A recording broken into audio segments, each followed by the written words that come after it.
রবীন্দ্রনাথ আবৃত্তিতে বলছেন, banish all thought from thee and be God's void. Banish all thought from thee and be God's void. বিলুপ্ত করো তোমার থেকে সকল চিন্তাকে এবং হও ভগবানের শূন্যতা।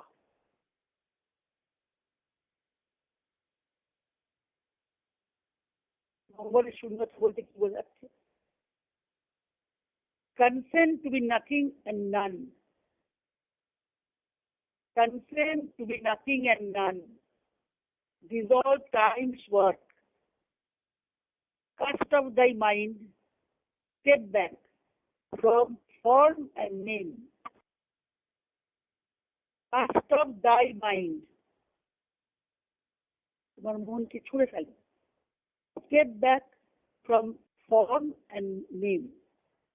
কিছুই না ও কেউ না হতে রাজি হও। Consent to be nothing and none. সময়ের কাজকে গলিয়ে দাও। আমরা সবসময় সময়ের লিমিট বেঁধে কাজ করি, সীমা দিয়ে। তোমার মনকে ছুঁড়ে ফেলো, তার মানে মনকে নিস্তব্ধ করতে হবে। রূপ ও নাম থেকে পিছনে সরে এসো। Step back from form and name. আমার এই চেহারা আকৃতি, আমার এই নাম, রূপ ও নাম থেকে পিছনে সরে এসো।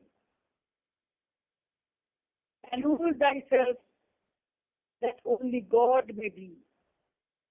Annul thyself. বিলুপ্ত করো নিজেকে, that only God may be. যাতে শুধুমাত্র ভগবান হয়ে থাকতে পারেন।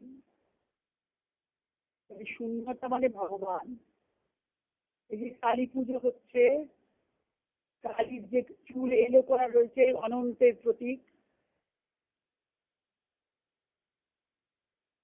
মা কিন্তু বসন পরিহিতা। ওই যে আমরা দেখি যে বসন নেই, অলংকার নেই, তা কিন্তু না। মায়ের ধ্যানে আছে কালীর রত্ন নিবুদ্ধ, রত্ন নিবদ্ধ লসট পাদাম্বুজাম ইষ্টদাম, কাঞ্চি রত্ন দুকুল হার ললিতা। মা বস্ত্র পরে আছেন, দুকুল হার পরে আছে, ললিতা। ললিতা হার মানে কি? একদম হাঁটু পর্যন্ত লম্বা যে হার, ললন্তিকা বলে তাকে। ললন্তিকা মানে সীতাহার, সীতাহারের থেকেও বড়, সীতাহারের থেকেও বড়।